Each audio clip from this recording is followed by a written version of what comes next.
World की सबसे बड़ी टेक कंपनी, वर्ल्ड की most valuable company and world में सबसे ज्यादा मार्केट कैपिटलाइजेशन होल्ड करने वाली कंपनी एप्पल, कि जिसने आफ्टर कोविड-19 इंडिया को अपना प्रोडक्शन हब बनाना चाहा।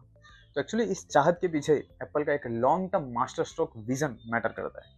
एंड ये इनका स्ट्रेटेजिकल जो मूव है, ये आज इनको पे ऑफ भी कर रहा है। एक्चुअली एप्पल जो है वो काफ़ी समय से एक डाइवर्सिफाइड मैन्युफैक्चरिंग कैपेबिलिटीज बिल्डअप करना चाहता था, क्योंकि अर्लियर डेज में एप्पल की जो मैक्सिमम मैन्युफैक्चरिंग डिपेंडेंसी वो सिर्फ चाइना पर थी। एंड चाइना एंड यूएस के रिलेशंस काफ़ी समय से अच्छे नहीं रह रहे हैं। जब दो पर्सनालिटी जब एक ही लेवल पर पहुंच जाते हैं तो उसके बाद लीड कौन करेगा, इसको लेकर के अनबन होती है। तो जिसका एकदम ताज़ा ताज़ा एग्जाम्पल है यूएस टैरिफ्स। एक तरफ जहां यूएस पूरे वर्ल्ड को ठीक है थोड़ा बुरी तरह ट्रीट कर रहा है, नो डाउट, वहीं पे लेकिन चाइना को वर्स्ट तरीके से ट्रीट कर रहा है। फॉर एग्जांपल इंडियन गुड्स पर डोनाल्ड ट्रम्प ने 26% अराउंड जो टैरिफ्स लगाए हैं, लेकिन वहीं पे चाइना पर 145% टैरिफ्स लगाए हैं। तो सोचो एप्पल को कितना बेनिफिशियल रहा है ये कि इंडिया में रहकर बिजनेस करना। इन शॉर्ट एप्पल जो है वो एक अल्टरनेट ऑप्शन चाहता था। अब इंडियन गवर्नमेंट जो कि इंडिया को एक मैन्युफैक्चरिंग हब बनाने की पूरी कोशिश में लगा है। Business friendly policies, manufacturing companies के लिए PLI schemes, business friendly infrastructure, online approval system etcetera. तो ये सब काफ़ी इंप्रूव हुआ है इंडिया के अंदर पिछले कुछ सालों में।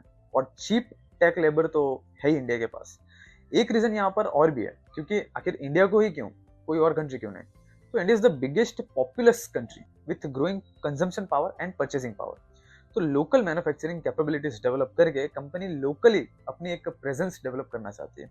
और जिसका रिजल्ट क्या है, तो as per current news Apple ने लास्ट फाइनेंशियल ईयर मतलब FY25 में $22 बिलियन ऑफ वर्थ के आईफोन्स मैन्युफैक्चर किए हैं। एंड ये नंबर प्रीवियस ईयर से मतलब FY24 के कंपेरिजन में 60% ज्यादा है, जो कि आईफोन्स के टोटल मैन्युफैक्चरिंग का पूरे वर्ल्ड में जितना मैन्युफैक्चरिंग हो रहा है उसका 20% होता है।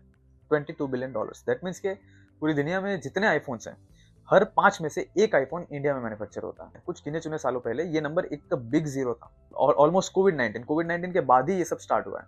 एंड उसके बाद कुछ ही सालों में $22 बिलियन पहुंच गया। एंड यहाँ से ये नंबर अभी और आगे बढ़ेगा, क्योंकि कंपनी का प्लानिंग है कि प्रोडक्शन को इंडिया के अंदर 30% प्लस लेके जाना है।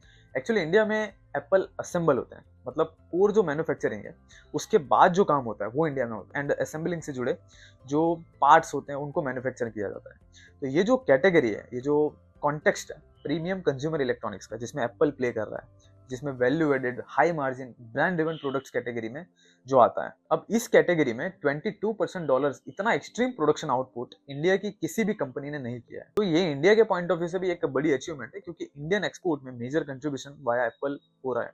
इसके अलावा tax income for government, employment for public, ये सब तो मेन बेनिफिट जो है वो इंडिया को हो ही रहा है। अब यहाँ से एप्पल का फ्यूचर प्लान ये है कि इंडिया में इंटीग्रेटेड मैन्युफैक्चरिंग प्लांट्स डेवलप करना है। मतलब इंडिया में जो सिर्फ असेंबलिंग लेवल पर काम हो रहा था, उसमें अब और भी जो मल्टीपल वैल्यू चेन है उसको भी ऐड किया जाएगा। मतलब कोर जो मैन्युफैक्चरिंग है वो भी इंडिया में आगे चल के होगी। एप्पल का तीसरा जो इंडिया प्लांट है वो अब उत्तर प्रदेश में एस्टेब्लिश होने जा रहा है, जिसकी जो कम्युनिकेशन वगैरह वो यूपी गवर्नमेंट से चालू है। इवन बेंगलुरु में भी एप्पल मैन्युफैक्चरिंग प्लांट ओपन होने जा रहा है। आज से करीब 1 सवा साल पहले एप्पल ने अपने आउटलेट्स भी इंडिया में ओपन किए हैं, जिसकी शुरुआत जो है मुंबई एंड दिल्ली से हुई है। याद हो तो बीकेसी में एक इनका आउटलेट्स ओपन हुआ था। तो यह है एप्पल का मास्टर स्ट्रोक, जिससे कि कंपनी को हाईली पॉपुलस मार्केट मिला, चाइना पर प्रोडक्शन डिपेंडेंसी कम हुई, गवर्नमेंट सपोर्ट मिला। एंड इन सबका फायदा आज कंपनी को भी हो रहा है। और एक मिसकंसेप्शन भी आया था एक समय पे कि अगर एप्पल इंडिया में मैन्युफैक्चर होगा तो इसके जो प्राइसेस वगैरह है वो कम हो जाएंगे, बट ऐसा कुछ एक्चुअली हुआ नहीं। क्योंकि जैसा हमने पहले देखा कि इंडिया में अभी असेंबलिंग लेवल पर काम हो रहा है।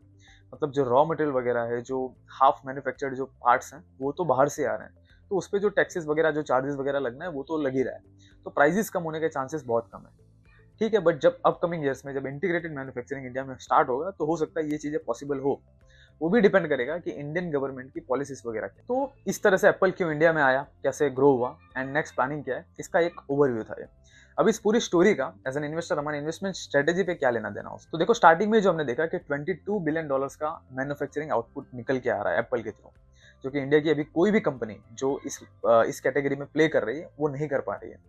तो इनकी मैन्युफैक्चरिंग का जो मैक्सिमम दारोमदार है फॉक्सकॉन पर डिपेंडेंट था। एंड फॉक्सकॉन के अलावा ये काम विस्ट्रॉन एंड पेगाट्रॉन नाम की कंपनी भी करती है। तो पॉइंट ये है कि विस्ट्रॉन का जो इंडिया बिजनेस है एंड पेगाट्रॉन का कुछ स्ट्रेटेजिक एक्विजिशन टाटा इलेक्ट्रॉनिक्स ने किया हुआ है। Actually Tata electronics Tata group के लिए आने वाले समय में एक गेम चेंजर बन सकता है। और जिस लेवल पर एप्पल का फिलहाल प्रोडक्शन है और जिस लेवल पर आगे चल के जाने वाला है, तो इनके जो सप्लाई चेन में जो भी एसोसिएटेड जो डोमेस्टिक प्लेयर्स आएंगे, जैसे कि टाटा इलेक्ट्रॉनिक्स है, तो इन लोगों को बहुत ज्यादा फायदा होने के चांसेस हैं। और डोमेस्टिक प्लेयर से एप्पल को कनेक्टेड रहना ही पड़ेगा, क्योंकि कोई ना कोई लोकल प्लेयर तो चाहिए ही। तो टाटा इलेक्ट्रॉनिक्स के 3 बिग मूव्स हैं। Strategic alliance with Apple supply chain, जो कि वर्ल्ड की टॉप टेक कंपनी है। स्ट्रेटेजिक अलायंस विद टेस्ला, जो कि वर्ल्ड की टॉप ऑटोमोबाइल कंपनी है। एंड इंडिया सेमीकंडक्टर थीम, इससे जुड़े सबसे बड़े इंफ्रास्ट्रक्चर जो है वो टाटा इलेक्ट्रॉनिक्स के अंतर्गत ही बिल्डअप हो रहे हैं।